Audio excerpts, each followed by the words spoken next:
എന്താണ് ശിവൻ? മനുഷ്യൻ ഈ ഭൂമിയിൽ എന്തിനാ വന്നത്? അവിടെയാണ് ശിവൻ. ശിവരാത്രിയിൽ നിങ്ങൾ ആലോചിക്കണം എന്താണ്. ഇപ്പൊ പ്രേതത്തിന് സർവേ എടുത്ത വളരെ കുറവാണ്. പണ്ടത്ര മന്ത്രിച്ചു കിട്ടലും ഒഴിപ്പിക്കലുണ്ടായിരുന്നു.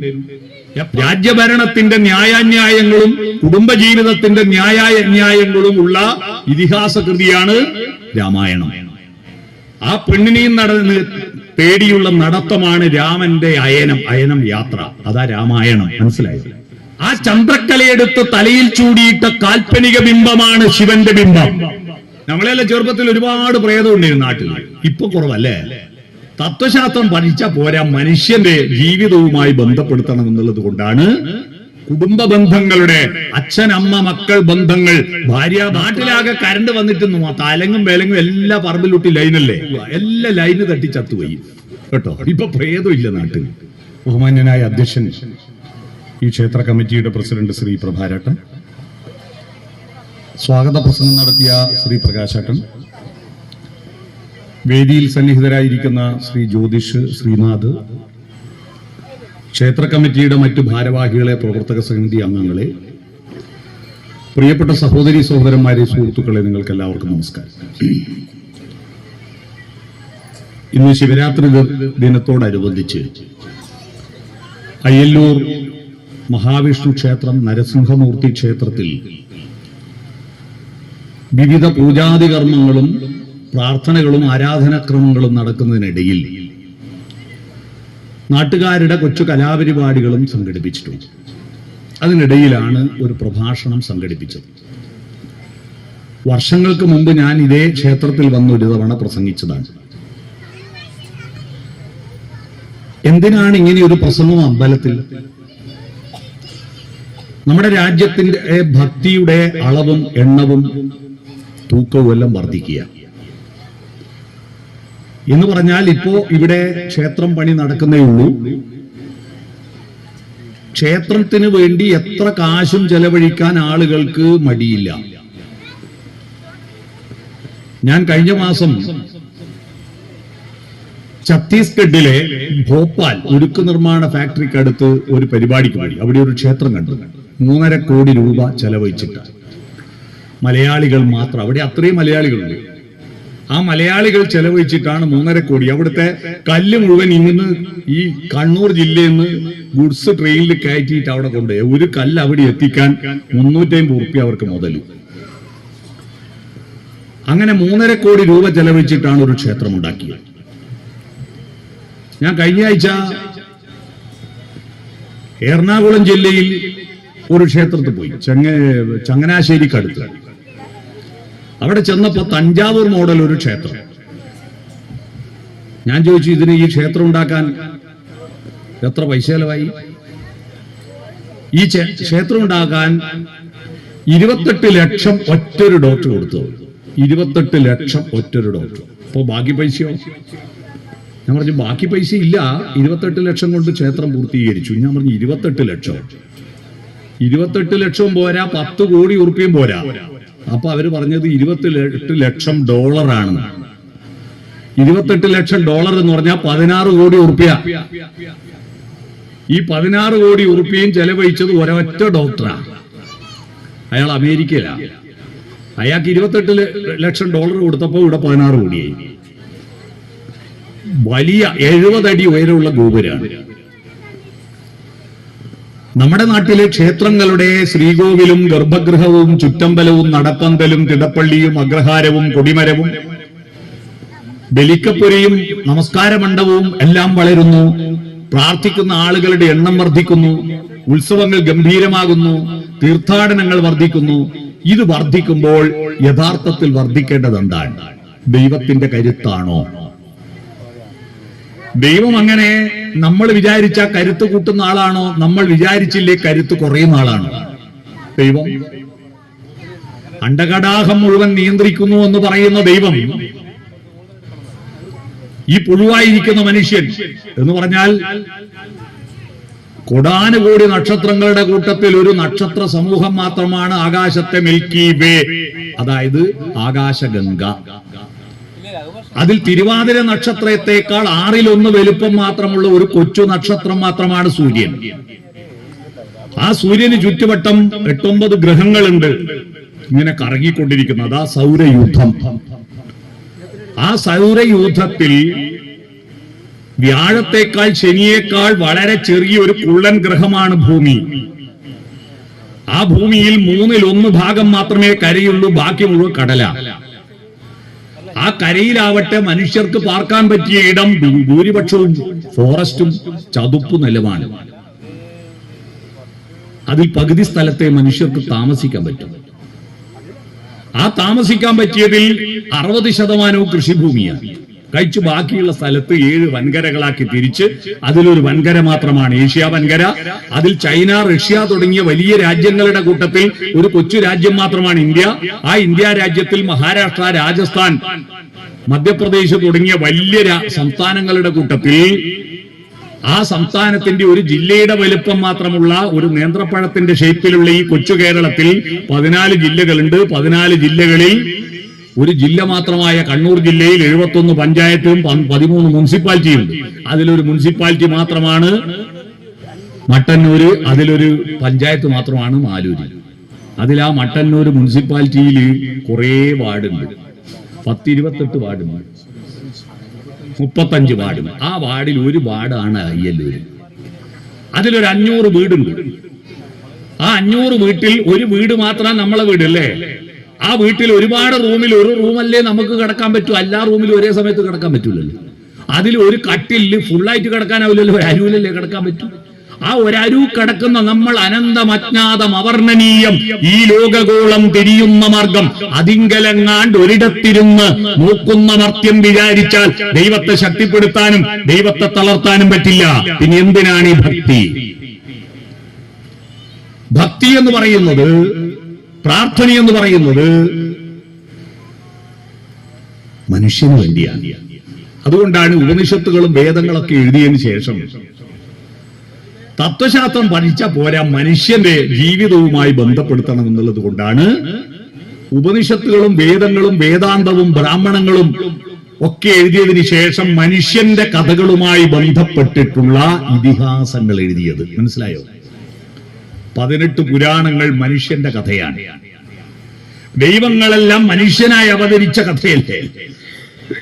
രാമൻ മനുഷ്യനായി, കൃഷ്ണൻ മനുഷ്യനായി. ആ മനുഷ്യന്റെ ഉൽപ്പത്തിയും വികാസവുമാണ് ദശാവതാര കഥകൾ. ജീവൻ എവിടെ ആദ്യം ഉണ്ടായത്? വെള്ളത്തിലല്ലേ. വെള്ളത്തിലല്ലേ ജീവൻ ഉണ്ടായത്. ആദ്യത്തെ മഹാവിഷ്ണുവിന്റെ അവതാരം എന്താ? മത്സ്യല്ലേ, മത്സ്യാവതാരമല്ലേ. ദേവി കന്യാകുമാരി എന്ന് പറഞ്ഞ ഒരു സിനിമയിൽ ഒരു പാട്ടുണ്ട്, കേട്ടിട്ടുണ്ടോ നിങ്ങൾ? മാധുരി പാടിയ പാട്ട്. കണ്ണാലില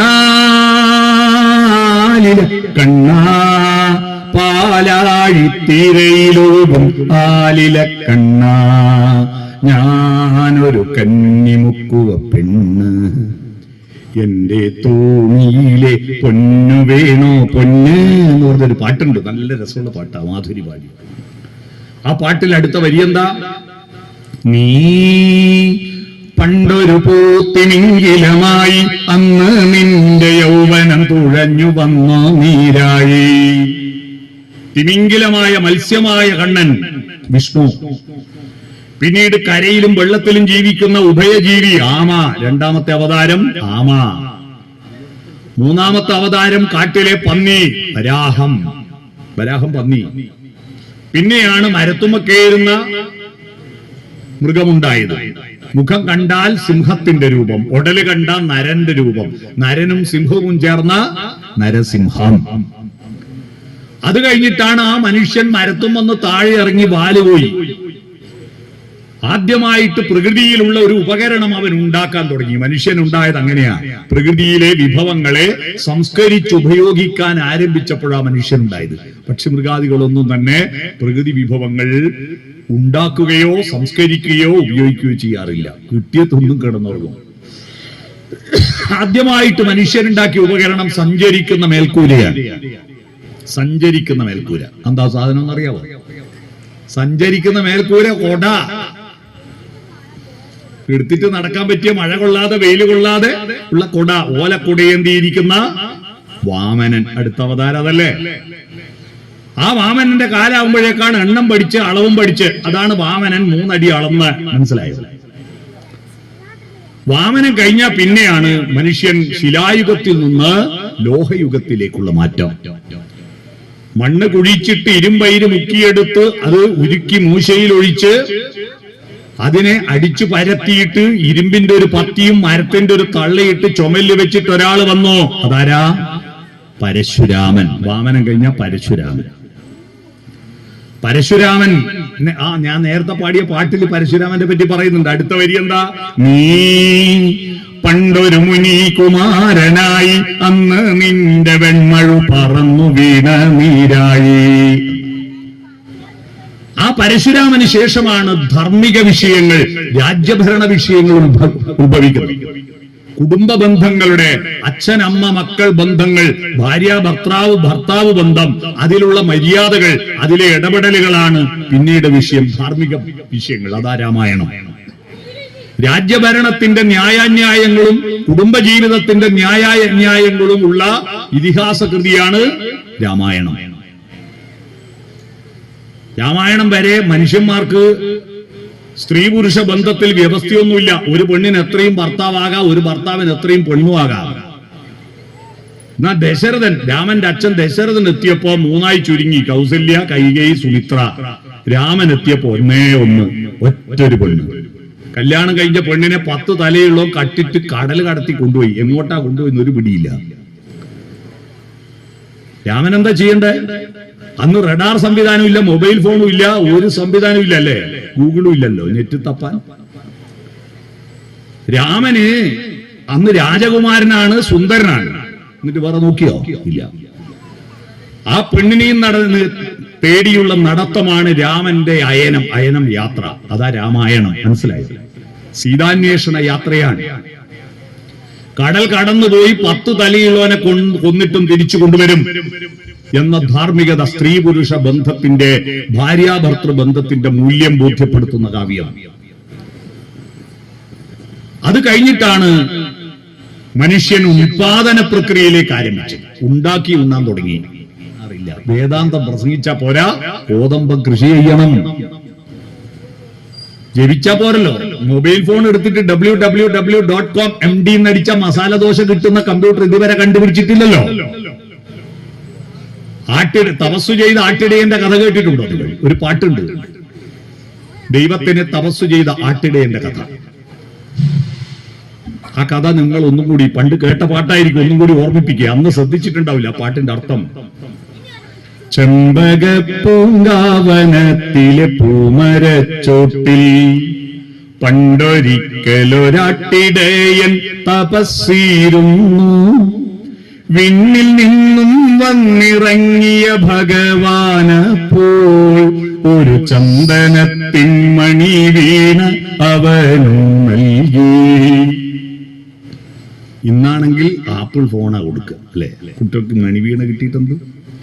തങ്ക സ്വപ്നശതങ്ങളാം തന്ത്രികൾ കെട്ടി അതിൽ സുന്ദര പ്രതീക്ഷകൾ തൻ ചായം പൂരട്ടി ആർത്തലയ്ക്കും ഹൃദയത്തിൽ തുളുമ്പിയ രാഗങ്ങൾ രാത്രിയും പകലും അവൻ വീണയിൽ മീട്ടി. രാവും പകലും ഈ വീണയിൽ മീട്ടലല്ലേ പിള്ളേറിപ്പോ? അങ്ങനെ വീണയിൽ മീട്ടി ഇരുന്നപ്പോ ആ മധുര സംഗീതത്തിൻ ലഹരിയാലെ സ്വന്തം ഭൂമി ദേവിയെ പാവം മറന്നുപോയി. ശ്യാമളമാം ഭൂമിയാകെ പാഴ്മരുവായി മാറിപ്പോയി. പാവമപ്പോൾ പശിയാലെ പാട്ടു നിർത്തി. വിശന്നപ്പോ പാട്ട് നിർത്തി. എന്നിട്ട് കാത്തു നിൽക്കും വയലിൽ തൻ കലപ്പയൂന്നി സ്വന്തം വേർപ്പു കൊണ്ടു വിതയ്ക്കുവാൻ അവനിറങ്ങി. എന്നുമെന്നും സമൃദ്ധിതൻ പൊന്മണികൾ വിളയിക്കാൻ മന്നിതിന്റെ മകനായിട്ടവനിറങ്ങി. പണിയെടുക്കണം മനുഷ്യൻ. അതാണ് ബലരാമൻ. കാളിന്തി നദിയിൽ അണകെട്ടിയിട്ട് തന്റെ ആയുധമായിരിക്കുന്ന കലപ്പ കൊണ്ട് ചാല് കീറി കനാല് കീറി തമ്പാടിയിൽ വെള്ളമിറക്കി കൃഷി ചെയ്ത ആദ്യത്തെ ജലസേചന വകുപ്പ് മന്ത്രിയും കൃഷി വകുപ്പ് മന്ത്രിയുമാണ് ആര്? ബലരാമൻ. അത് കഴിഞ്ഞിട്ടാണ് മനുഷ്യന്റെ സർഗാത്മകതയുടെ കാലം ആരംഭിക്കുന്നത്. മനുഷ്യൻ ഈ ഭൂമിയിൽ എന്തിനാ വന്നത്? അവിടെയാണ് ശിവൻ. ശിവരാത്രിയിൽ നിങ്ങൾ ആലോചിക്കണം, എന്താണ് ശിവൻ? ശിവന്റെ പ്രത്യേകത നടരാജമൂർത്തിയാണ്, നടനരാജനാണ്. ശിവൻ 5 തലയുണ്ടെന്നറിയോ നിങ്ങൾക്ക്? പഞ്ചാനനൻ എന്നാണ് ശിവനെ അറിയപ്പെടുന്നത്. 5 തലയുണ്ട്. ഏത് 5 തലേന്റെ പേരറിയാവോ? 1 ഈശാനം, 2 വാമദേവം, 3 തൽപുരുഷം, 4 അഘോരം, 5 സദ്യോജാതം. 5 തലകൾ. ഈ 5 തലകളിൽ നിന്നാണ് ഷഡ്ജം, ഋഷഭം, ഗാന്ധാരം, മധ്യമം, പഞ്ചമം, ദൈവതം, നിഷാദം, സപ്തസ്വരങ്ങൾ ഉണ്ടായത്. ആ സപ്തസ്വരങ്ങൾ താളമേകാൻ വേണ്ടിയിട്ട് ശിവന് ഒരു ഉടുക്കുണ്ട്, അല്ലേ? തുടിയുണ്ട്. അല്ലേ? തുടി. ആ തുടിയുടെ താളത്തിൽ സംഗീതം പൊഴിച്ചുകൊണ്ട് നടനം നടത്തുന്ന നടരാജൻ. ആ താളം ചിട്ടപ്പെടുത്തിയത് തണ്ടുല മഹർഷിയാണ്. തണ്ടുല മഹർഷി ചിട്ടപ്പെടുത്തിയത് കൊണ്ടാണ് താണ്ഡവം എന്ന് പേര് വന്നത്. പാർവതിയുടെ നൃത്തം ലാസ്യമാണ്, ശിവന്റെ നൃത്തം താണ്ഡവമാണ്. അത് രണ്ടുപേരും നൃത്തം ചെയ്യുമ്പോൾ താണ്ഡവത്തിന്റെ തായും ലാസ്യത്തിന്റെ ലായും ചേർന്നിട്ട് താലം ഉണ്ടായി. അതാ താളം എന്ന വാക്കുണ്ടാവാൻ കാരണം. താളം. ശിവൻ കാൽപ്പനിക ബിംബത്തെ തലയിലേന്തിയവനാണല്ലേ? എന്താ കാൽപ്പനിക ബിംബം? നമ്മുടെയൊക്കെ സ്വപ്നങ്ങളുടെ പ്രതീകമായിട്ട് നിലാവിനെയാണല്ലോ വർണ്ണിക്കുന്നത്. ചങ്ങമ്പുഴ കേരളത്തിലെ ഏറ്റവും പ്രധാനപ്പെട്ട കാൽപ്പനിക കവിയാണ്. അദ്ദേഹം എപ്പോഴും പാലപുത്ത പരിമളമെത്തിപ്പാതിരയെ പുണർന്നു നിൽക്കുമ്പോൾ മഞ്ഞണിഞ്ഞു മദാലസയായി മഞ്ജുചന്ദ്രിക നൃത്തമാടുമ്പോൾ. ചന്ദ്രികയെ പറ്റി, നിലാവിനെ പറ്റി എപ്പോഴും പാടും. നിലാവിന്റെ എത്ര പാട്ടുകളുണ്ട്! വൃശ്ചികപ്പൂനിലാവേ, പിച്ചകപ്പൂനിലാവേ, എത്ര പാട്ടുകളുണ്ട് നിലാവിന്റെ. ചന്ദ്രബിംബം നെഞ്ചിലേറ്റും പുള്ളിമാനെ. ആ ചന്ദ്രക്കലയെടുത്ത് തലയിൽ ചൂടിയിട്ട കാൽപ്പനിക ബിംബമാണ് ശിവന്റെ ബിംബം. ചന്ദ്രചൂടനല്ലേ ശിവൻ? ആ ശിവന്റെ തലയിൽ നിന്നും നദിയാണ് ഉത്ഭവിക്കുന്നത്. നദിയാണ് ഈ ലോകത്തിലെ ഏറ്റവും സുന്ദരി. ലോകത്തിലെ ഏറ്റവും സുന്ദരി ആരെന്ന് ചോദിച്ചാൽ നദികളാണ്. കനാലുകളെ ആരും തൊഴാറില്ല, നദികളാണ് ഏറ്റവും പ്രധാനം. ശിവന്റെ തലയിൽ നിന്ന് ഗംഗ ഒഴുകുന്നു. അങ്ങനെയാണ് ശിവന് ഗംഗാധരൻ എന്ന പേര് വന്നത്. അത്തരത്തിൽ കലയുടെ സമ്പൂർണ്ണ രൂപമാണ് ശിവൻ. ശിവപുരാണം എന്ന സാഹിത്യകൃതിയിൽ നിന്നാണ് ശിവന്റെ കഥ നമ്മൾ കേൾക്കുന്നത്. അതൊരു കലയാണ്, അക്ഷരങ്ങളുടെ കലയാണ് സാഹിത്യം. ചലനത്തിന്റെ കലയാണ് നൃത്തം. ശബ്ദത്തിന്റെ കലയാണ് സംഗീതം. ഭാവത്തിന്റെ കലയാണ് അഭിനയം. അല്ലേ? അപ്പൊ ഈ കലകളുടെയൊക്കെ പരമകാഷ്ഠയാണ് ശിവൻ. ഈ കലാബോധമാണ് 9ാമത്തെ അവതാരം കൃഷ്ണൻ. കാട്ടിലെ പാഴ്മുളം തണ്ടിൽ നിന്നും പാട്ടിന്റെ പാലാഴി തീർത്തവനാണ്.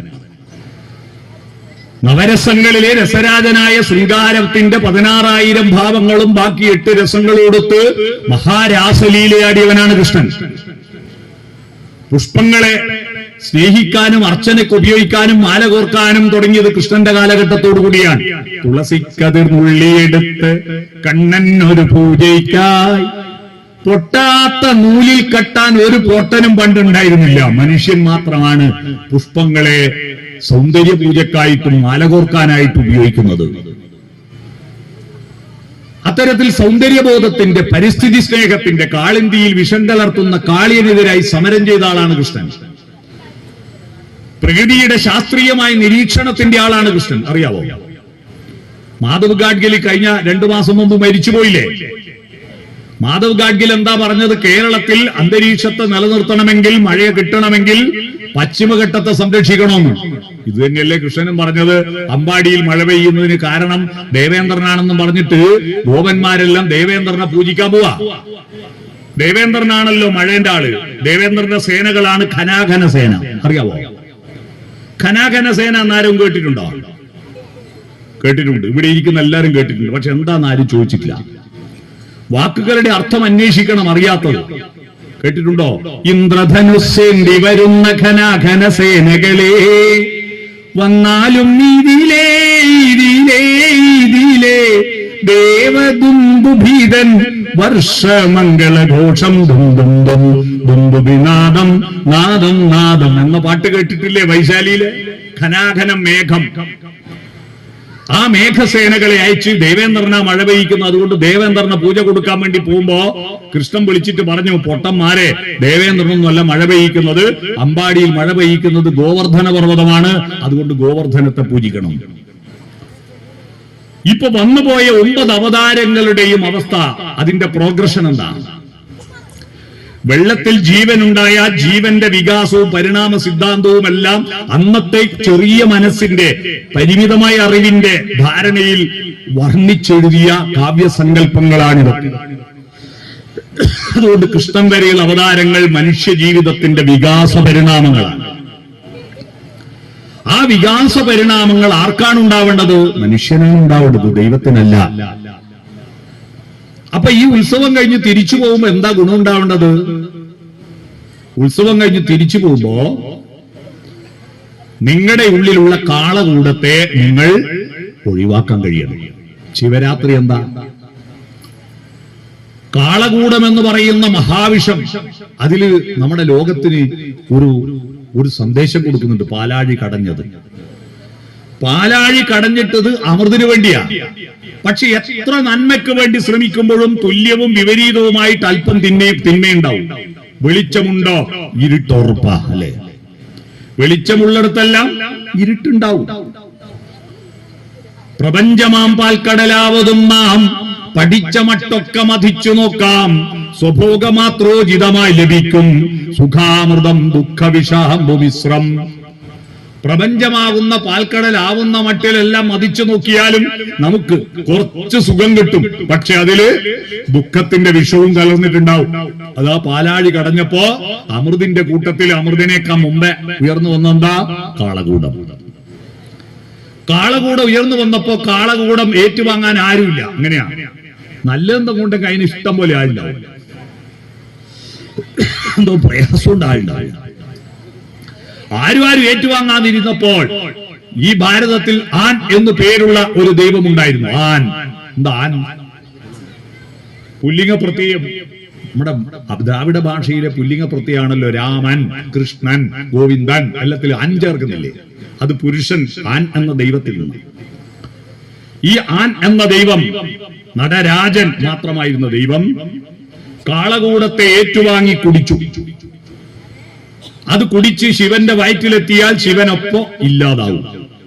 കാരണം കാളകൂടത്തിൽപ്പെട്ടാൽ ബ്ലാക്ക് ഹോളിൽപ്പെട്ട നക്ഷത്രങ്ങളെ പോലെയാണ്, എല്ലാം പോകും. പാർവതി പോയിട്ട് കഴുത്ത് പിടിച്ചു. കാരണം അത് വയറ്റിലേക്ക് പോയാൽ പിന്നെ പാർവതി വിധവാ പെൻഷൻ അപേക്ഷ കൊടുക്കേണ്ടി വരും. അപ്പൊ ഉടൻ തന്നെ കാളകൂടം പുറത്തേക്ക് ഛർദ്ദിക്കാൻ നോക്കുമ്പോ ഇന്ദ്രൻ പോയിട്ട് വായ പൊത്തി. അപ്പൊ വിഷം മുമ്പ് പുറത്തേക്കും പോകുന്നില്ല, ഉള്ളിലേക്കും പോകുന്നില്ല. കഴുത്തിൽ കട്ട കെട്ടി നിന്നു. നീല നിറത്തിൽ കണ്ഠമായി, കഴുത്ത് നീല നിറമായി. അങ്ങനെയാണ് നീലകണ്ഠൻ എന്ന് പേര് വന്നത്. അന്ന് ശിവൻ ഇങ്ങനെ നിൽക്കുമോ, ശിവമുണ്ടാവുമോ, അല്ല ലോകം നശിക്കുമോ എന്ന ആശങ്കയെ പ്രകടിപ്പിച്ചുകൊണ്ട് പാർവതിയും ദേവന്മാരും എല്ലാം ഉറക്കമിളച്ചിട്ട് ഇരുന്നു. അതുകൊണ്ടാ അവരോട് ഐക്യദാർഢ്യം പ്രഖ്യാപിച്ചിട്ടാ നമ്മൾ ഇപ്പോഴും ശിവരാത്രിക്ക് ഉറക്കമിളക്കുന്നത്. മനസ്സിലായോ? ശിവം എന്ന വാക്ക് നന്മ, മംഗളം എന്നൊക്കെയാണ് അർത്ഥം. കല്യാണം, മംഗളം, നന്മ. ഓം നമഃശിവായ എന്ന വാക്കിനർത്ഥം ഓം എന്ന് പറയുന്നത് എന്താണെന്ന് ഞാൻ കുറച്ചത് കഴിഞ്ഞിട്ട് വിശദീകരിക്കാം. നമ എന്ന് പറഞ്ഞാൽ ഞാനല്ല, നമ എന്ന് പറഞ്ഞാൽ ഞാൻ, നാ എന്ന് പറഞ്ഞാൽ അല്ല, ഞാൻ എന്ന് പറഞ്ഞാൽ അല്ല, നമ എന്ന് പറഞ്ഞാൽ ഞാനല്ല. പിന്നെന്താ? ശിവമാണ് പ്രധാനം.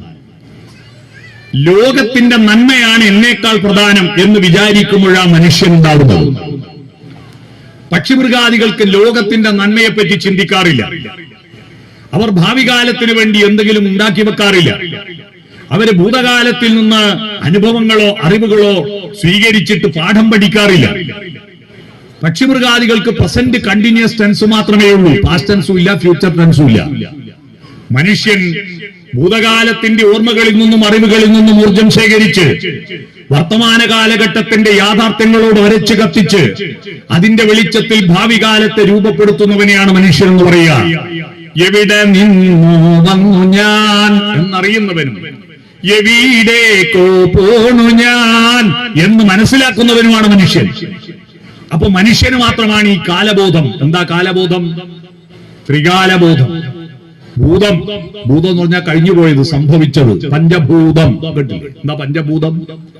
പൃഥ്വി വായു ആകാശങ്ങൾ. പൃഥ്വി ഭൂമി, അപ്പ് വെള്ളം, തേജസ് അഗ്നി, വായുവും ആകാശവും, അതാണ് പഞ്ചഭൂതം. ഭൂതം എന്ന് പറഞ്ഞാൽ ഉണ്ടായത്, സംഭവിച്ചത്, അതാ ഭൂതം. ഈ പ്രേതങ്ങളെ പണ്ട് ഭൂതം എന്ന് പറയില്ലേ? പ്രേതഭൂതാദികൾ. എന്തുകൊണ്ടാ ഭൂതം എന്ന് പറയുന്ന അറിയോ? മരണം സംഭവിച്ചതിന് ശേഷം എണീറ്റ് നടക്കുന്ന ടീമിനെയാണ് ഈ പ്രേതം എന്ന് പറയുക, അല്ലേ?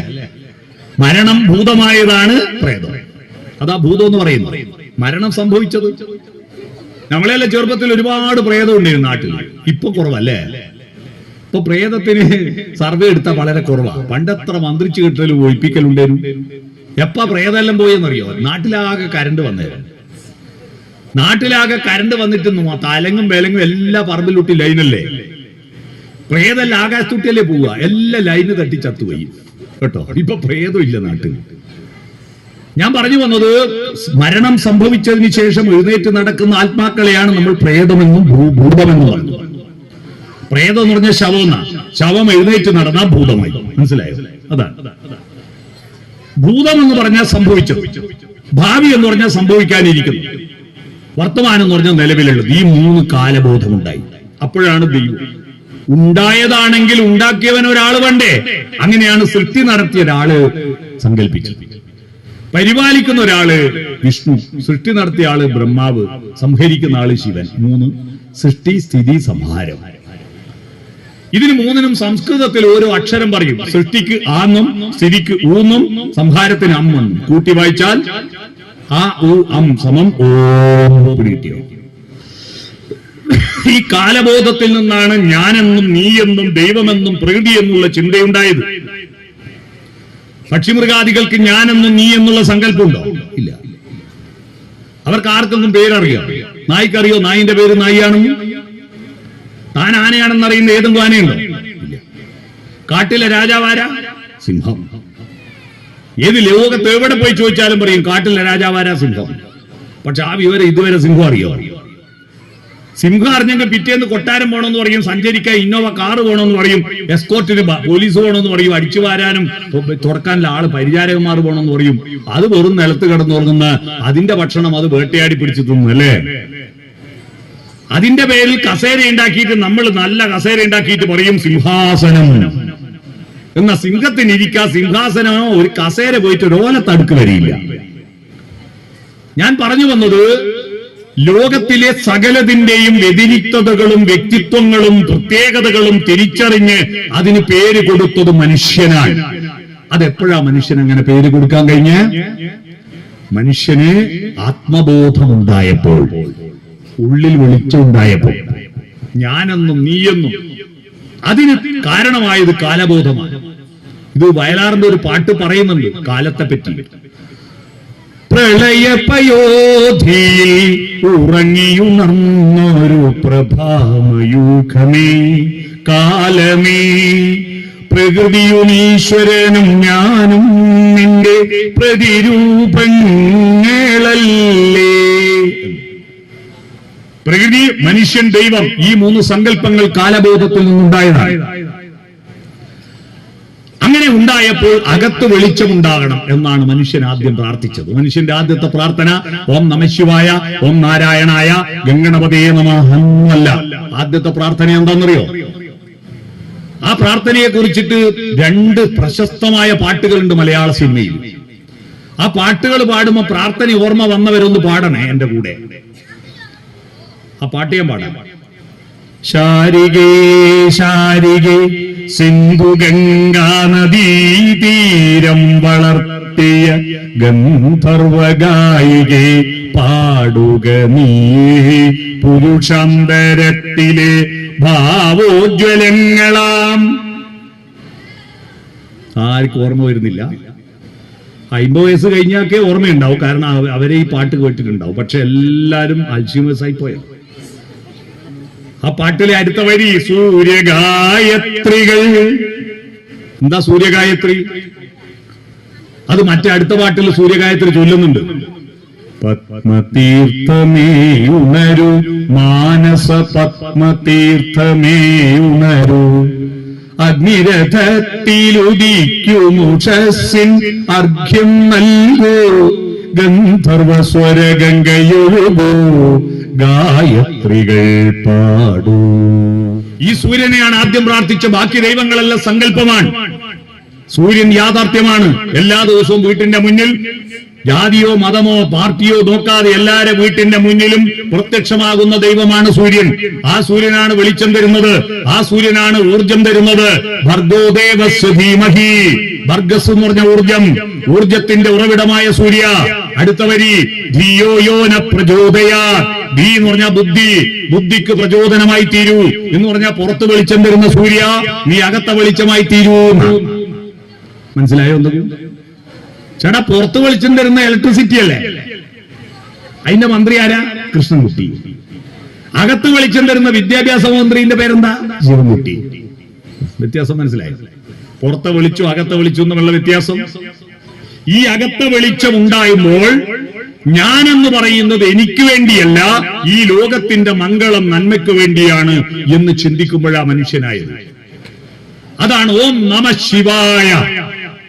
ഞാനല്ല, ശിവമാണ് പ്രധാനം. ആ ശിവം ചെയ്ത ദൈവമാണ് ശിവൻ. മനസ്സിലായോ? ശമനകരൻ. ശമനകരൻ അതാണ് ശങ്കരൻ. ആ ശിവനാണ് പ്രധാനം, ശിവമാണ് പ്രധാനം. ആ ശിവം മംഗളകരമായ കർമ്മത്തിന് വേണ്ടി മുന്നോട്ട് പോകണമെങ്കിൽ അകത്ത് വെളിച്ചം വേണം. ഈ അകത്ത വെളിച്ചത്തിന്റെ വികാസമാണ് ഭക്തി. മനസ്സിലാക്കണം. ഈ അകത്ത വെളിച്ചം എവിടെയാ ഉണ്ടാവുന്നത്? മനസ്സിലാണ് ഉണ്ടാവുന്നത്. ബുദ്ധി വളരുമ്പോ അകത്ത വെളിച്ചം വളരണമെന്നില്ല. ബുദ്ധിക്ക് ആനുപാതികമായി മനസ്സ് വളരുമ്പോഴാണ് അകത്ത വെളിച്ചം വളരുക. ഞാനൊരു ഉദാഹരണം പറയാം. ബുദ്ധിയും മനസ്സും ഒന്നല്ല എന്നൊരു ഉദാഹരണം പറയാം. കഴിഞ്ഞ വർഷം കാശ്മീരിലെ പഹൽഗാമിൽ ഒരു വെടിവെപ്പ് നടത്തില്ലേ? ഭീകരന്മാര് കുറെ ടൂറിസ്റ്റുകളെ വെടിവെച്ചു കൊന്നു. ആ വെടിവെച്ചു കൊന്ന ഭീകരന്മാരെല്ലാം നല്ല ബുദ്ധിമാന്മാരാണ് കേട്ടോ. MA-യും M.Com, MSc-യും M.Phil പാസ്സായ, നല്ല കേരളത്തിൽ വന്ന് BSc പാസ്സായ ഒരു ചെറുപ്പക്കാരനുണ്ട്. അതിൽ നല്ല ബുദ്ധിയുള്ള ടീമാ. പക്ഷെ അവർക്ക് കൊല്ലരുത് എന്ന മനസ്സ് വളർത്തിയില്ല. എന്നാൽ ഭർത്താവ് വെടിയേറ്റ് മരിച്ചു കിടക്കുന്നത് കണ്ട് കരൾ കടഞ്ഞ് കരഞ്ഞ് കരഞ്ഞ് കണ്ണീര് പറ്റി തളർന്നിരിക്കുന്ന ഒരു പെണ്ണിന്റെ ഫോട്ടോ, അടുത്ത് ഭർത്താവിന്റെ ശവം, അവിടെ ഇരിക്കുന്ന ഒരു ഭാര്യയുടെ ഫോട്ടോ നിങ്ങൾ പത്രത്തിലും TV-യിലും സോഷ്യൽ മീഡിയയിലെല്ലാം കണ്ടില്ലേ? ആ പെണ്ണ് ഭർത്താവിന്റെ ബോഡിയുമായി നാട്ടിൽ വന്ന് ശവസംസ്കാരം കഴിഞ്ഞപ്പോ പത്രക്കാരോട് പറഞ്ഞറിയുമോ? വെടിയൊച്ച കേട്ടപ്പോ, ഭർത്താവ് മരിച്ചു പടഞ്ഞു മരിക്കുന്നത് കണ്ടപ്പോ അടുത്ത വെടി എനിക്ക് കിട്ടുമെന്ന ഭയം. ഞങ്ങളെല്ലാവരും നിലവിളിക്കുകയെന്നല്ലാതെ ഒരാളെ ഫോണ് വിളിച്ചു പറയാൻ ഒരു ഫോണിന് റേഞ്ച് ഇല്ലാത്ത സ്ഥലം, ഒരു വാഹനം അവിടെ എത്തില്ല, കുതിരപ്പുറത്തെ പോകും. അവിടെ നാട്ടുകാരെല്ലാം ഷട്ടർ വിട്ടിട്ട് ഓടിക്കളഞ്ഞു. ഒരു മനുഷ്യൻ ഞങ്ങളെ തിരിഞ്ഞു നോക്കാനില്ല. ഞങ്ങൾ കരയാന്നല്ലാതെ എന്താ ചെയ്യേണ്ടത് നമുക്ക് ഒരു പിടിയും കിട്ടുന്നില്ല. തളർന്നിരിക്കുമ്പോൾ അവിടെ നിന്നൊരു മുസ്ലിം ചെറുപ്പക്കാർ വന്നിട്ട് ഞങ്ങളെ കൂട്ടിക്കൊണ്ടുപോയി ഒരു ഷട്ടർ തുറന്നിട്ട് അതിന്റെ ഉള്ളിലാക്കിയിട്ട് അവൻ താഴ്വരയിൽ പോയി പട്ടാളക്കാരെ വിവരം അറിയിച്ചിട്ടാണ് അവര് വന്നിട്ട് ഞങ്ങളെ നാട്ടിലെത്തിച്ചത്. അവനെ ദൈവദൂതനെ പോലെയാണ് ഞങ്ങൾ കണ്ടത്. ആ ചെറുപ്പക്കാരനെ അന്വേഷിച്ചപ്പോ അവൻ 8ാം ക്ലാസ് വിദ്യാഭ്യാസമേ ഉള്ളൂ. വീട്ടിൽ ദാരിദ്ര്യം കൊണ്ട് കുതിരക്ക് തീറ്റ കൊടുക്കാൻ പോയവനോ, കുതിരക്ക് ഭക്ഷണം കൊടുക്കൽ അവന്റെ പണി. ആ ചെറുപ്പക്കാരന് ബുദ്ധി കുറവാ, പക്ഷെ നല്ല മനസ്സുണ്ടായിരുന്നു. ദൈവവിശ്വാസത്തിന്റെ ഭാഗമായിട്ട് നിങ്ങൾ കുടുംബത്തിലും ഗ്രാമത്തിലും അമ്പലമുറ്റത്തും ഉണ്ടാക്കിയെടുക്കേണ്ടത്, വളർത്തിയെടുക്കേണ്ടത് നല്ല മനസ്സാണ്. പക്ഷേ ഇപ്പൊ അടുത്ത കാലത്ത് വിശ്വാസം വളരുമ്പോൾ മനസ്സെന്താ വളരാത്ത? ദൈവവിശ്വാസത്തിന്റെ പരമമായി ഇതുണ്ടാക്കുന്ന കാലത്തുള്ള പരമമായ ലക്ഷ്യം വെറുപ്പുണ്ടാക്കുകയല്ല, വിദ്വേഷമുണ്ടാക്കുകയല്ല. സത്യബോധത്തിലേക്ക് നയിക്കാനും നന്മയുണ്ടാക്കാനും സ്നേഹമുണ്ടാക്കാനും ദയുണ്ടാക്കാനും കാരുണ്യമുണ്ടാക്കാനും വേണ്ടിയിട്ടാണ് ദൈവവിശ്വാസം. പക്ഷെ ഉണ്ടോ? അതിനു പകരം വെറുപ്പ് കൂടുന്നോ, അസൂയ കൂടുന്നോ, വിദ്വേഷം കൂടുന്നോ? ഇത്രയും അമ്പലങ്ങളും ദൈവങ്ങളും പള്ളികളും പ്രാർത്ഥനകളുമുള്ള ഈ ഭൂമണ്ഡലത്തിൽ കഴിഞ്ഞ ഒറ്റ കൊല്ലം 1,47,000 ആളുകൾ കൊല ചെയ്യപ്പെട്ടു മനുഷ്യരാൽ. യുദ്ധങ്ങളിൽ, കലാപങ്ങളിൽ. കേരളത്തിൽ 411 കൊലപാതകം. എന്തേ കൊല്ലുന്നു? ഇത്രയും ദൈവവിശ്വാസികൾ, അമ്പലങ്ങൾ വളരുമ്പോഴും മനുഷ്യരെന്താ കൊല്ലുന്നത് കൂടുന്നത്?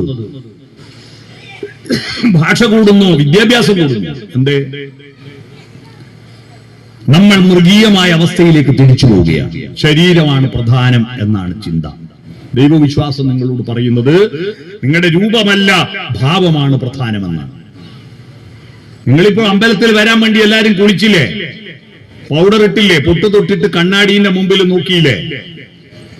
ആ കണ്ണാടിന്റെ മുമ്പിൽ കണ്ട 1.5 തേങ്ങേന്റെ വലുപ്പമുള്ള ഈ തലയില്ലേ? ആ തല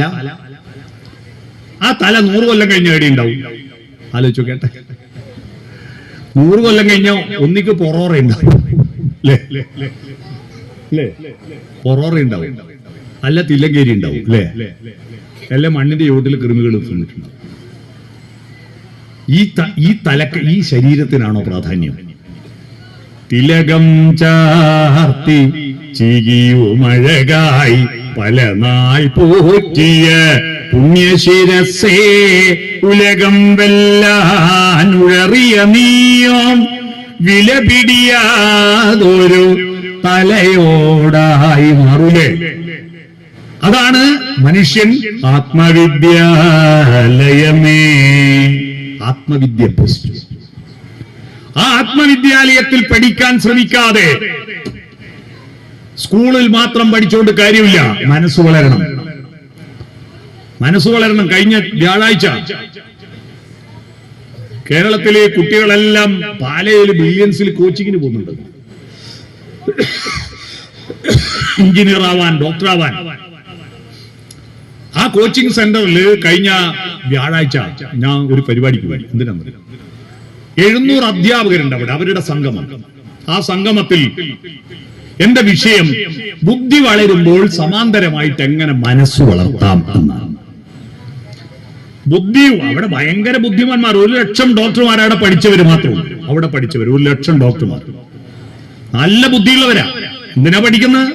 റാങ്ക് ലിസ്റ്റ് പേര് വരാൻ. റാങ്ക് ലിസ്റ്റ് പേര് വന്നിട്ടോ നല്ല കോഴ്സിന് അഡ്മിഷൻ കിട്ടുന്നു. അഡ്മിഷൻ കിട്ടിയിട്ടോ പ്ലേസ്മെന്റ് കിട്ടി, ജോലി കിട്ടുന്നു. ജോലി കിട്ടിയിട്ടോ നല്ല ശമ്പളം വാങ്ങുന്നു. ശമ്പളം വാങ്ങിയിട്ടോ കൊട്ടാരം പോലത്തെ വീടെടുക്കുന്നു. വീടെടുത്തിട്ടോ ആനക്ക് പോലും കടക്കാൻ പറ്റാത്ത മതിൽ കിട്ടുന്നു ചുറ്റുവട്ടം. എന്നിട്ടോ റിമോട്ട് കൺട്രോൾ കൊണ്ട് മാത്രം തുറക്കാൻ പറ്റുന്ന ഗേറ്റ് പിടിപ്പിക്കുന്നു. എന്നിട്ടോ അതിന്റെ അകത്ത് കുറെ പൂച്ചെടി വാങ്ങി പിടിപ്പിക്കുന്നു.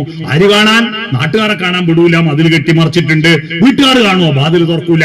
എല്ലാ വീടും അടച്ചിട്ടിട്ട് അതിന്റെ അകത്ത് കുറ്റിട്ടിരിക്കുകയാണ്. പിന്നെ എന്തിനായി ചെടി വാങ്ങുന്നു?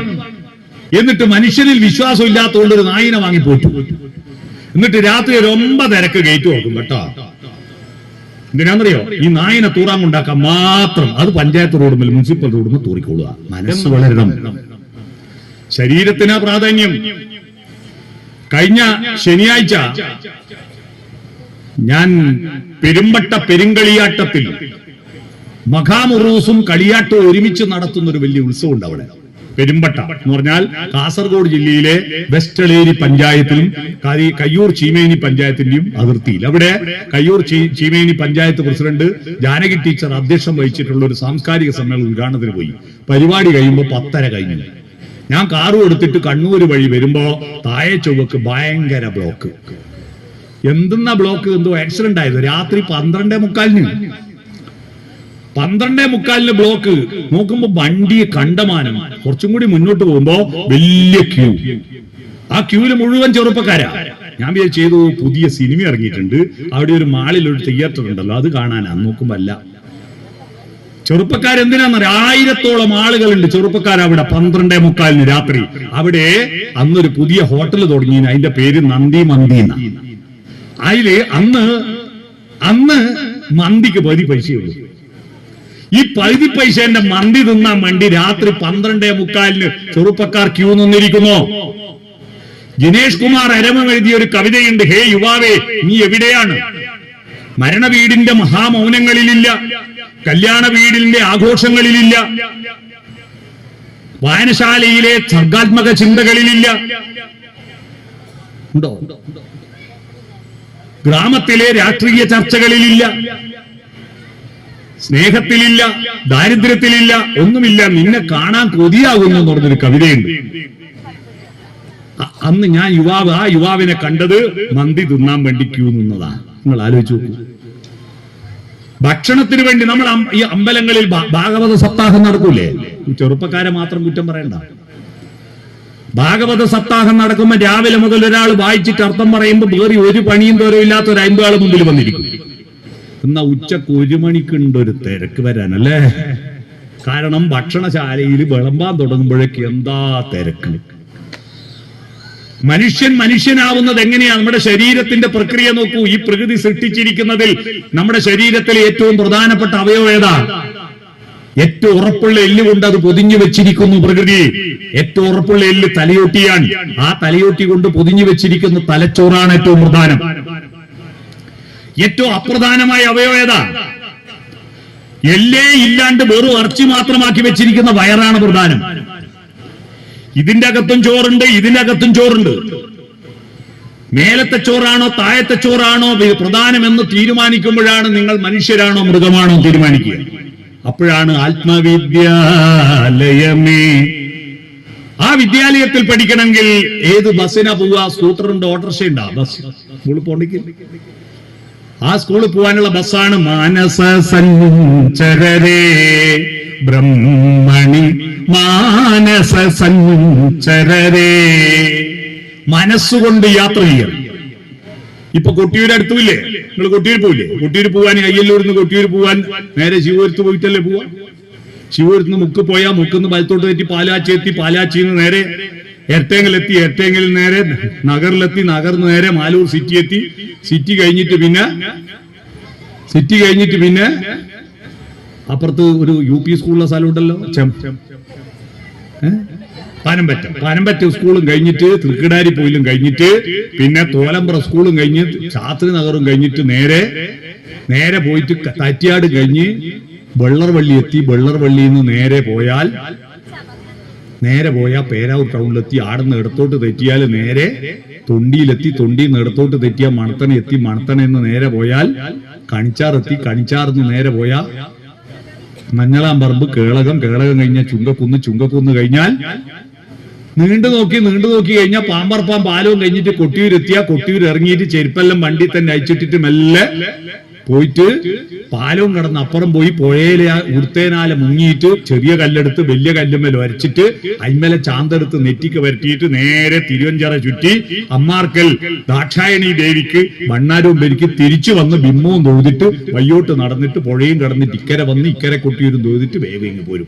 ചേടാ, ഞാൻ നേരത്തെ പറഞ്ഞ 1.5 തലേന്റെ വലുപ്പമുള്ള ഒന്നര തേങ്ങന്റെ വലുപ്പമുള്ള ഈ തലയുണ്ടല്ലോ, ആ തല ഇപ്പൊ കൊട്ടിയൂര് വരെ വലുതായില്ലേ? നിങ്ങളുടെ തലേന്റെ ഉള്ളിൽ മാനസ സഞ്ചരരേ. കൊട്ടിയൂർ പോയി നിങ്ങളെല്ലാം തിരിച്ചിടെ എത്തിയില്ലേ? വിമാനത്തിനാവോ ഇത്ര സ്പീഡ് പോയിട്ട് പോയാ? ഇല്ല. ഈ സാധ്യത ഉപയോഗപ്പെടുത്തുന്നവനാണ് മനുഷ്യൻ. ദൈവവിശ്വാസം മാനസികമായ വികാസത്തിന്റെ സത്യാന്വേഷണമാണ് പ്രധാനം. ദൈവവിശ്വാസത്തിന്റെ നമ്പർ 1 ലക്ഷ്യം എന്താണ്? സത്യമന്വേഷിക്കുക. ഒരുത്തൻ അമ്പലത്തിലും പോക്കില്ല, പള്ളിയിലും പോക്കില്ല, ഒന്നും ചോക്കില്ല. പക്ഷെ അവൻ പോലീസിൽ ഇരുന്നിട്ട് ഇതുവരെ തെളിയിക്കപ്പെടാത്ത ഒരു കേസ് അതിന്റെ സത്യം തെളിയിച്ചെങ്കിൽ അവൻ ദൈവവിശ്വാസത്തിന്റെ ലിസ്റ്റിൽപ്പെട്ടവനാണ്. മറ്റൊരാൾ ഇതുവരെ കണ്ടെത്താതിരിക്കുന്ന ഒരു ശാസ്ത്രസത്യം കണ്ടെത്തിയെങ്കിൽ അവൻ ദൈവവിശ്വാസത്തിന്റെ ലിസ്റ്റിൽപ്പെട്ടവനാണ്. കാരണം സത്യം കണ്ടെത്തലാണ് പ്രധാനം. സത്യം പറയുക, സത്യം അന്വേഷിക്കുക, പുതിയ സത്യങ്ങളിലേക്ക് യാത്ര ചെയ്യുക. അസതോമാ സദ്ഗമയ. ആ സത്യത്തിന്റെ പിറകെ സഞ്ചരിക്കണം. രണ്ടാമത്തത് ശിവമാണ്. നന്മ ചെയ്യണം. നിങ്ങൾ 75-ാമത്തെ വയസ്സിൽ ഒരാൾ മരിച്ചിട്ട് അയാളുടെ അനുശോചന യോഗത്തിൽ ആരെങ്കിലും പ്രസംഗിക്കുവോ? 75 വയസ്സിനിടയിൽ 125 കിൻഡൽ അരിന്റെ ചോറ് തിന്നിട്ടാ ഇയാൾ മരിച്ചതെന്ന് ആരെങ്കിലും തിന്നതിനെ പറ്റി പ്രസംഗിക്കുവോ? 75 വയസ്സിനിടയിൽ മലയാളി തിന്നുന്ന ചോറിന്റെ കണക്കാ പറഞ്ഞു.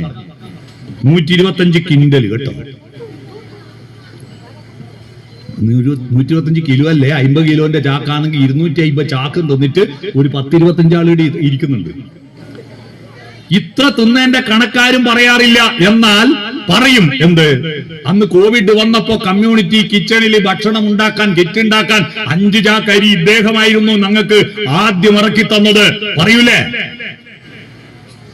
എടുത്തതാരും പറയാറില്ല, കൊടുത്തത് പറയും. ഇവിടെ അമ്പലത്തിൽ വന്നിട്ട് ആ ഊട്ടുപോരേന്ന് 4 ഗ്ലാസ് പായസം കുടിച്ച ആളായി ആളെന്ന് പറയോ? ഇല്ല. 3 പ്ലേറ്റ് ചോറ് തിന്ന ആളാണെന്ന് പറയോ? ഇല്ല. എന്നാൽ ഈ അമ്പലത്തിന് ശ്രീകോവിൽ നിർമ്മിക്കാൻ അദ്ദേഹമാണ് ആദ്യമായിട്ട് ഒരു 10,000 ഉറുപ്പ്യ കൊടുത്തതെങ്കിൽ പറയൂലേ? പറയൂ. നിങ്ങൾ എടുത്തതല്ല, ഇങ്ങോട്ട് എടുത്തല്ല, അടുത്ത പിറ്റേന്ന് രാവിലെ ഫ്ലഷമർത്തിയ പോയി. എടുത്തതല്ല, കൊടുത്തതാണ്. ഈശാവാസ്യം ഇതം സർവം എന്നൊരു ഉപനിഷത്തുണ്ട്, ഈശാവാസ്യ ഉപനിഷത്ത്. ആ ശ്ലോകത്തിന്റെ 4-ാമത്തെ വരി തേന തിക്തേന ഭുഞ്ജേത, നീ ത്യജിച്ചുകൊണ്ട് ഭുജിച്ചാലും എന്നാ പറയും. കൊടുത്തിട്ടേ തിന്നാവൂ. പണ്ടത്തെ ആള് ഭക്ഷണം കഴിക്കുമ്പോൾ നുള്ളിച്ചാട് നാടിനാണ്. എന്തിനാ? കൊതി കൂടുന്നതിനാന്നാ വിചാരം. അല്ല, ഉറുമ്പിനെങ്ങും കൊടുത്തിട്ടേ തിന്നാവുന്ന. മനസ്സിലായോ? ഉറുമ്പിനെങ്ങും കൊടുത്തിട്ടേ തിന്നാവൂ. ഭഗവത്ഗീതയിൽ ഏറ്റവും സുന്ദരമായ ശ്ലോകം ഏതെന്ന് ചോദിച്ചാൽ ഞാൻ പറയും, യജ്ഞശിഷ്ടാശിന സന്തോ മുച്യന്തേ സർവകിൽബിഷൈ ഭുഞ്ജതേ ത്വകം പാപാത് യേ പചന്ത്യാത്മകാരണാത്. മറ്റുള്ളവർക്ക് കൊടുത്തതിന്റെ ബാക്കിയുണ്ണുന്നവൻ എല്ലാ പാപത്തെയും ഇല്ലാതാക്കുന്നു. അവനവന്റെ കലത്തിൽ അവനവന് വേണ്ടി മാത്രം ഭക്ഷണം പാചകം ചെയ്ത് കഴിക്കുന്നവൻ ഉണ്ണുന്നത് മഹാപാപത്തെയാണ്. കൊടുക്കണം എന്നതാണ് പ്രധാനം. ഈ ലോകത്തിന്, പ്രകൃതിക്ക്, ജീവജാലങ്ങൾക്ക്, മനുഷ്യർക്ക് എന്ത് കൊടുക്കണം? കൊടുക്കേണ്ടത് ഒന്ന് സന്തോഷം കൊടുക്കണം, സ്നേഹം കൊടുക്കണം, ദയവും കരുണയും കൊടുക്കണം, ശരീരത്തിന് ആവുന്ന സഹായം ചെയ്തു കൊടുക്കണം, അധ്വാനം കൊടുക്കണം, ഭക്ഷണം കൊടുക്കണം, സമ്പത്ത് കൊടുക്കണം. എന്റെ എല്ലാം തികഞ്ഞതിന് ശേഷം മാത്രം ഞാൻ കൊടുക്കാൻ മെനക്കെട്ട് ആർക്കൊന്നും കൊടുത്തേക്കോ? ഇല്ല. എനിക്ക് കിട്ടുന്നതിന്റെ ഒരു പങ്ക് ഈ ലോക സമക്ഷം അവതരിപ്പിക്കാൻ കഴിയണം. അങ്ങനെയേ ലോകം വളരുന്നുള്ളൂ. അതുകൊണ്ട് ശിവം നന്മ ചെയ്യുക എന്നതാണ് ദൈവവിശ്വാസത്തിന്റെ 2-ാമത്തെ അടിത്തറ. 3-ാമത്തത് ആർദ്രതയുള്ള മനസ്സുണ്ടാവുക എന്നതാണ്. ഈ ആർദ്രതയുള്ള മനസ്സുള്ളത് കൊണ്ടാണ് വാൽമീകി ക്രൗഞ്ചപക്ഷികൾ ഒന്നിനെ വനവേടൻ അമ്പെയ്ത് വീഴ്ത്തിയപ്പോൾ അദ്ദേഹത്തിന്റെ ഉള്ളിൽ ഒരു ശോകം ഉണ്ടായി, ദുഃഖമുണ്ടായി. ആ ശോകത്തിൽ നിന്നൊരു ശ്ലോകം പൊട്ടിപ്പുറപ്പെട്ടു. ആ ശ്ലോകമാണ് ഒരു കാവ്യമായി പരന്നത്. അതാണ് രാമായണം. അതിൽ നിന്നാണ് നമുക്ക് രാമൻ എന്ന ദൈവത്തെ തിരിച്ചറിഞ്ഞത്. ആർദ്രതയാണ് പ്രധാനം. ഹൃദയത്തിൽ ആർദ്രതയുണ്ടാവണം, സൗന്ദര്യബോധമുണ്ടാവണം. മനുഷ്യരുണ്ടാകുന്നതിന് മുമ്പ് ഈ ഭൂമിയിൽ പൂക്കൾ ഉണ്ടായിരുന്നു, മഴവില്ലുണ്ടായിരുന്നു. ആ മഴവില്ലിന് 7 നിറമുണ്ടെന്ന് അതിനെ വർണ്ണിക്കാൻ ആരുമുണ്ടായിരുന്നില്ല. മാരിവില്ലു പന്തലിട്ട് ദൂരചക്രവാളം മാടി മാടി വീളിക്കുന്നതറിഞ്ഞില്ലേ? ആരും ഉണ്ടായിരുന്നില്ല. മനുഷ്യർ ഈ ഭൂമിയിൽ വരുന്നതിന് മുമ്പും പ്രഭാതങ്ങൾ ഉണ്ടായിരുന്നു. ഓണക്കാലത്തെ പ്രഭാതമുണ്ടായിരുന്നു. ഓണമൊന്നും ഇല്ലെങ്കിലും പ്രഭാതം ഉണ്ടായിരുന്നു, മഞ്ഞുള്ള പ്രഭാതം.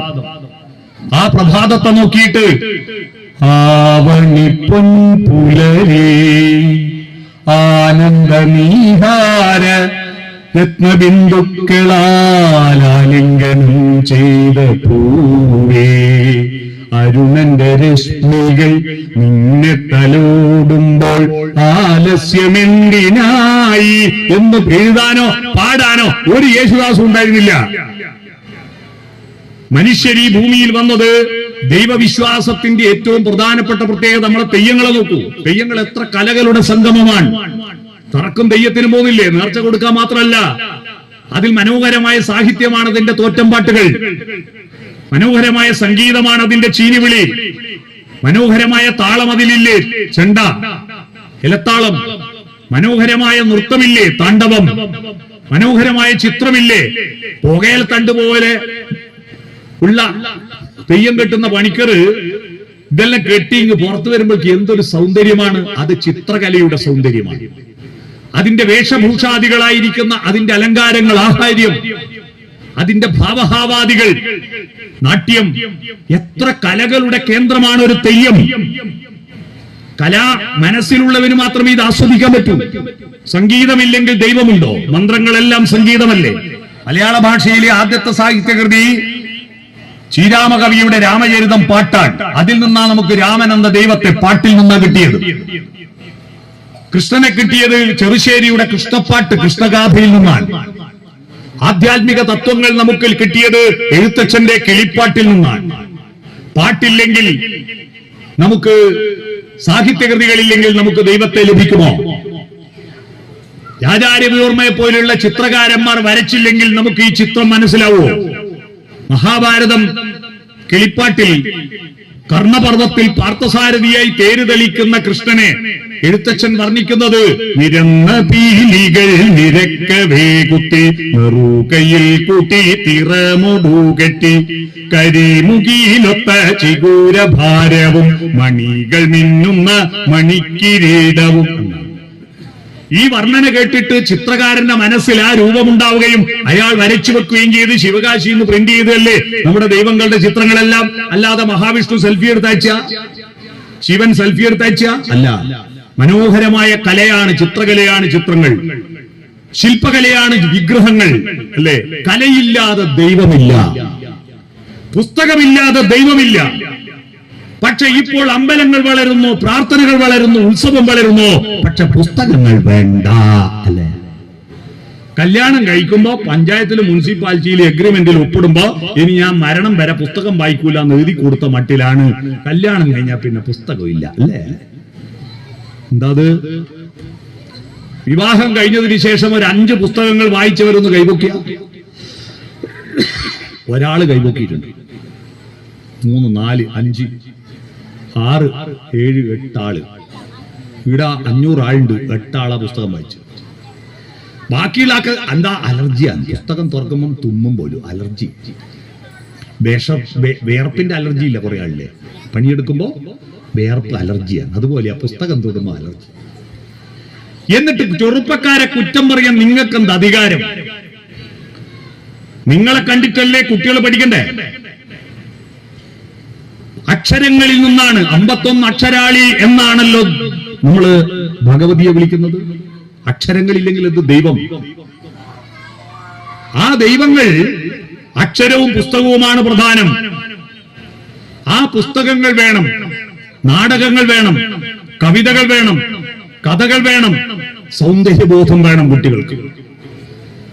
അപ്പൊ എന്തായി? ദൈവവിശ്വാസത്തിന്റെ 3 അടിത്തറയായി. എന്താ അടിത്തറ? 3 അടിത്തറ എന്താ? സത്യം, ശിവം, സുന്ദരം. ഇന്ന് ഫെബ്രുവരി 15-ാം തീയതിയാണ്. ഫെബ്രുവരി 13-ാം തീയതി അന്തരിച്ച മലയാളത്തിന്റെ പ്രിയപ്പെട്ട കവി ONV കുറുപ്പ് പ്രാർത്ഥനാ ഗാനങ്ങളൊന്നും എഴുതാറില്ല, ഒറ്റയൊന്ന് എഴുതിയിട്ടു. അത് ഞാൻ ചൊല്ലാം.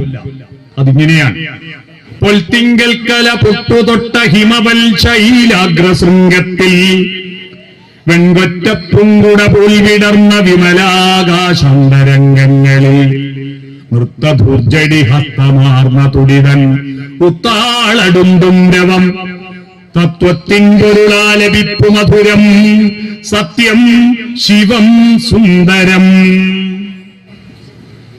സത്യം, ശിവം, സുന്ദരം. ഇതാണ് ദൈവവിശ്വാസത്തിന്റെ 3 അടിത്തറകൾ. ശ്രീകോവിലിന്റെ പണിയെടുക്കുമ്പോ അമ്പല കമ്മിറ്റിയിൽ ചർച്ച നടക്കുകയാണ്.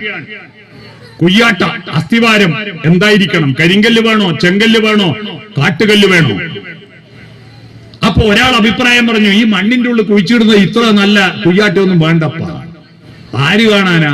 അത് പേരിനൊരു കൈക്കോട്ടോട്ട് മാന്തിയിട്ട് പേരിനൊരു കുയ്യാട്ട ഇടുക, നല്ല തറ കെട്ടുക, നല്ല ചുമരും വെക്കുക, നല്ല മേൽക്കൂരയും വെക്കുക. അയാളെ വാചകടിയിൽ ആളെല്ലാം വീണു കയ്യടിച്ച് പാസാക്കി. അങ്ങനെ പേരിനൊരു കുയ്യാട്ടിട്ട് നല്ല തറയും ചുമരും വെച്ച് മേൽക്കൂരയും വെച്ച് വിഗ്രഹവും പ്രതിഷ്ഠിച്ച് അഭിഷേകവും നടത്തി കലശവും കഴിച്ച് പിരിഞ്ഞു. അടുത്ത മഴയത്ത് ശ്രീകോവിൽ അമർന്നു പോയി. ഇതുപോലെയാണ് നമ്മുടെ ഭക്തി. നമ്മുടെ ഭക്തിക്ക് അമ്പലമുണ്ട്, പ്രാർത്ഥനയുണ്ട്, പൂജയുണ്ട്, തീർത്ഥാടനമുണ്ട്, വഴിപാടുണ്ട്, പ്രദക്ഷിണമുണ്ട്, എല്ലാം ഉണ്ട്. പക്ഷെ ഇതിന്റെ അടിത്തറ എന്താ? തത്വശാസ്ത്രത്തിന്റെ അസ്ഥിവാരമാണ് ഭക്തിയുടെ അടിത്തറ. രാമന്റെയും കൃഷ്ണന്റെയും കഥയുണ്ടാകുന്നതിന് മുമ്പ് ഉപനിഷത്തുകളും വേദങ്ങളുമാണ് ഉണ്ടായിരുന്നത്. അത് തത്വശാസ്ത്രങ്ങളാണ്. ആ തത്വശാസ്ത്രത്തിന്റെ അടിത്തറയിൽ, ആ തത്വശാസ്ത്രമാണ് നിങ്ങൾ ശബരിമലയിൽ പോകുമ്പോ ഹരിശ്രീതൻ മുത്തുകൾ വിരൽ പൂവിൽ വിടർത്തിയ ഗുരുവിന്റെ ശ്രീപദങ്ങൾ വണങ്ങി ശിരസിലും നീരുമുടി കെട്ടുകളും താങ്ങി 18-ാം പടി കേറി ഭഗവാനെ തൊഴുന്നതിന് മുമ്പ് അവിടെ കാണും ചാന്ദാഗ്യോപനിഷത്തിലെ ഉദ്ദാലകാരുണി ശ്വേതകേതു സംവാദത്തിലെ തത്വമസി, അത് നീ തന്നെയാകുന്നു. നമ്മൾ അന്വേഷിക്കുമ്പോ ആ തത്വശാസ്ത്രം പറയുന്നു, നിന്റെ ഉള്ളിൽ ദൈവമുണ്ട്. മനസ്സിനുള്ളിൽ ദൈവമിരുന്നാൽ മനുഷ്യനും ദൈവവും ഒന്നാണ്. മനുഷ്യനും ദൈവവും ഒന്നാണ്. അത് നമ്മുടെ ഉള്ളിലുള്ള ഈ ദൈവികാംശത്തെ വളർത്താനാണ് പ്രാർത്ഥനയും ഭക്തിയും ഉത്സവവും. ഇവിടെ വരുമ്പോ നിങ്ങളുടെ ഉള്ളിലുള്ള വെളിച്ചം എത്രയുണ്ടോ ആ വെളിച്ചത്തിൽ കുറച്ചുകൂടി വോൾട്ടേജ് ഉള്ള വെളിച്ചവുമായിട്ട് ഇവിടുന്ന് തിരിച്ചു പോകാൻ കഴിയുന്നില്ലെങ്കിൽ ഇതിനു വേണ്ടി മെനക്കെട്ട ആളുടെ അധ്വാനവും സമയവും പൈസയും എല്ലാം വ്യർത്ഥമാവും. ഇവിടുന്ന് തിരിച്ചു പോകുമ്പോൾ അയ്യല്ലൂര് ഗ്രാമം, ശിവപുരം ഗ്രാമത്തിലെ മനുഷ്യർ, ആ മനുഷ്യർക്ക് നന്മയുടെ പ്രകാശം, സ്നേഹത്തിന്റെ പ്രകാശം, ദയയുടെ പ്രകാശം, കരുണയുടെ പ്രകാശം ഉണ്ടാവണം. ആ പ്രകാശം വർദ്ധിക്കാൻ കാരണമാണ്. പക്ഷെ ഇപ്പൊ അടുത്ത കാലത്ത് ദൈവവിശ്വാസം വളരുമ്പോ വെറുപ്പ് വളരുന്നത് എന്തേ? വെറുപ്പ് വളരുന്നു. ദൈവവിശ്വാസം വളരുമ്പോ അട്ടഹാസം വളരുന്നു.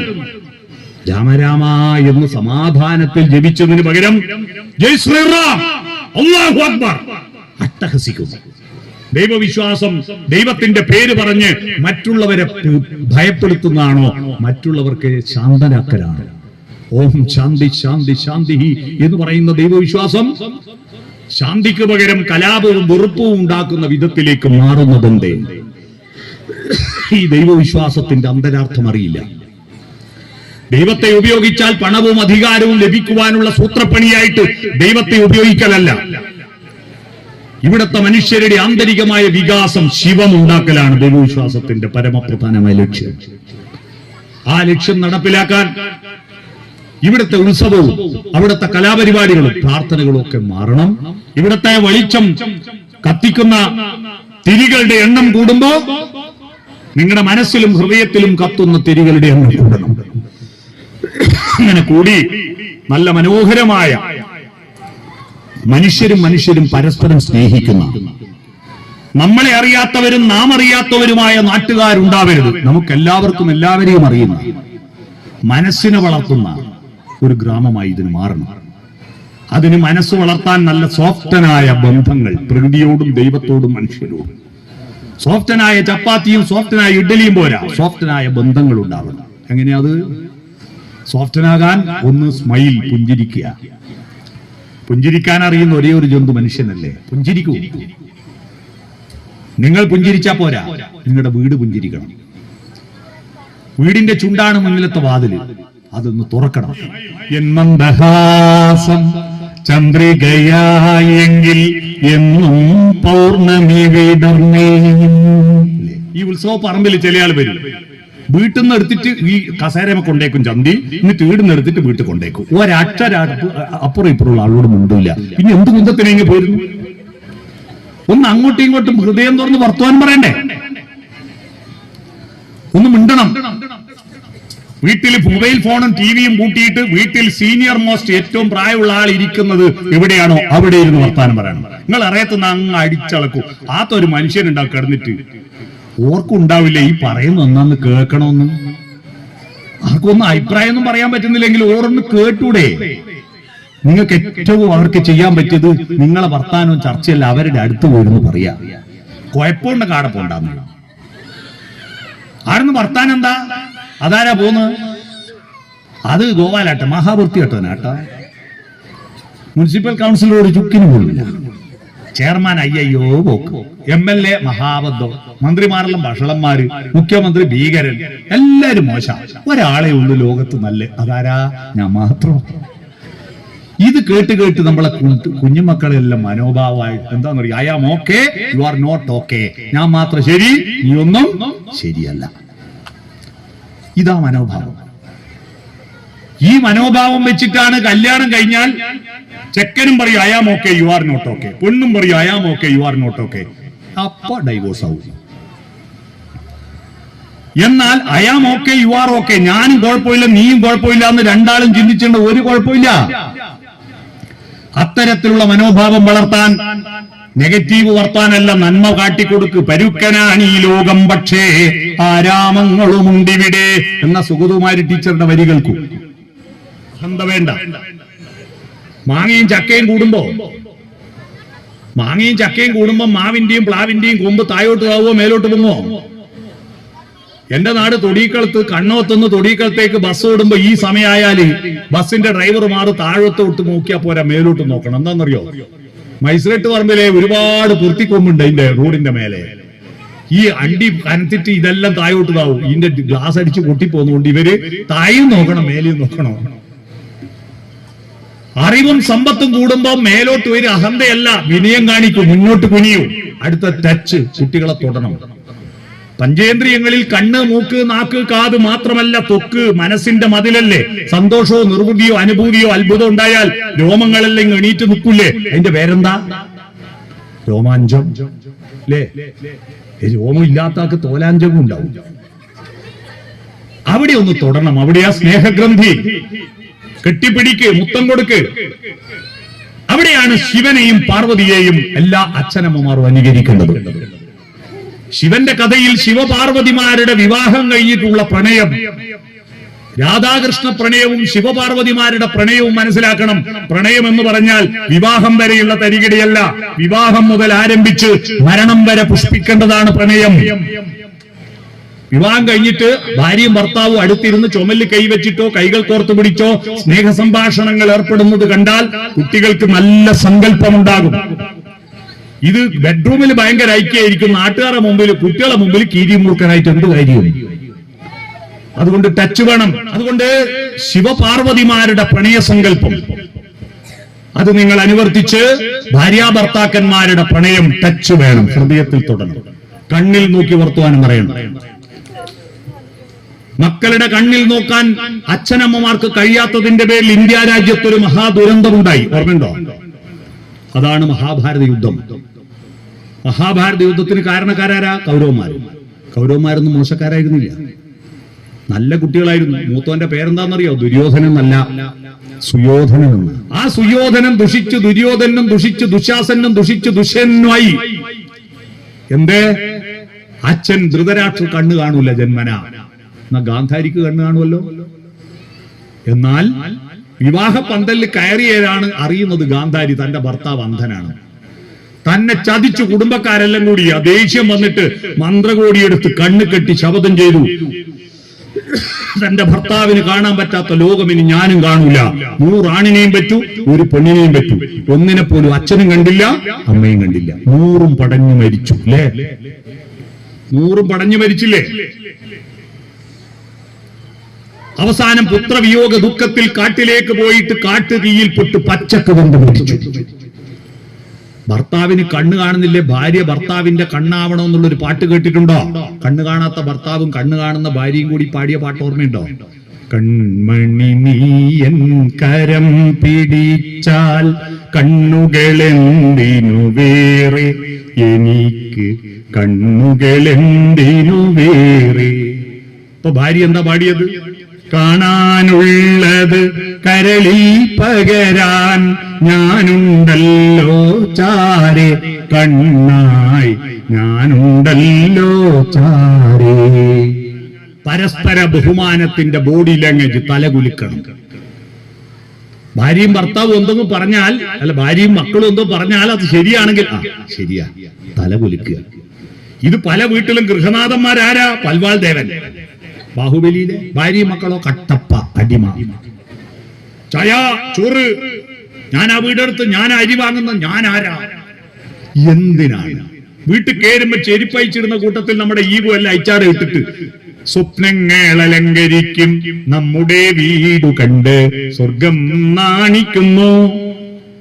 ആ സ്വർഗത്തിലേക്ക് നമ്മുടെ കുടുംബത്തെയും ഗ്രാമത്തെയും മാറ്റിയെടുക്കുക. ഈ ക്ഷേത്രം, ഇവിടുത്തെ ഉത്സവം മനുഷ്യരുടെ ഹൃദയൈക്യത്തിന്റെ ഉത്സവമാക്കി മാറ്റി. പലയിടങ്ങളിലും ക്ഷേത്രം എന്ന് പറഞ്ഞാൽ പല ആളുകളുടെയും വെറുപ്പ് തീർക്കാനുള്ള ചാൻസ്, അടി, കുഴപ്പം. ഇവര് വലിയ ഭക്തന്മാരാണെന്ന് പറഞ്ഞ് നടക്കുകയും ചെയ്യും, അല്ലേ? ദൈവത്തെ അപമാനിക്കുകയാണത്. അതുകൊണ്ട് നാടിന്റെ ഐക്യം, ജാതി മത വർഗ വർണ്ണ രാഷ്ട്രീയ ഭേദമന്യേ ഈ നാട്ടിലെ മനുഷ്യരെല്ലാം ഒറ്റക്കെട്ടായി മാറി സ്നേഹസമ്പൂർണമായ ഒരു ഗ്രാമത്തിലേക്ക് നയിക്കാൻ ഈ ശിവം, അങ്ങനെ ഒരു ശിവം ഈ രാത്രി കഴിഞ്ഞിട്ട് വരുമ്പോഴാണ് ശിവം ഉണ്ടാവുന്നത്.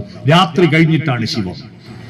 ഈ ശിവരാത്രി കഴിഞ്ഞ് ഒരു നല്ല ശിവം, നന്മ, മംഗളം ഈ ഗ്രാമത്തിൽ ഉണ്ടാകാൻ ഈ ഉത്സവം നിങ്ങൾക്ക് കരുത്ത് തരട്ടെ എന്ന് ആശംസിച്ചുകൊണ്ട് ഈ ഉത്സവത്തിന്റെ ഭാഗമായി എന്നെ ഈ പരിപാടിയിലേക്ക് ക്ഷണിച്ച ഇതിന്റെ ഭാരവാഹികളോട് നന്ദി പറയുന്നു. ഈ വൈകിട്ടും എന്നെ കേട്ട് സഹിച്ച് ഇരുന്ന ഈ സദസ്സിന്റെ മുന്നിൽ ഒരു നല്ല നമസ്കാരം സമർപ്പിച്ചുകൊണ്ട് ഞാൻ എന്റെ ഭാഷണം ചുരുക്കുന്നു. നമസ്കാരം.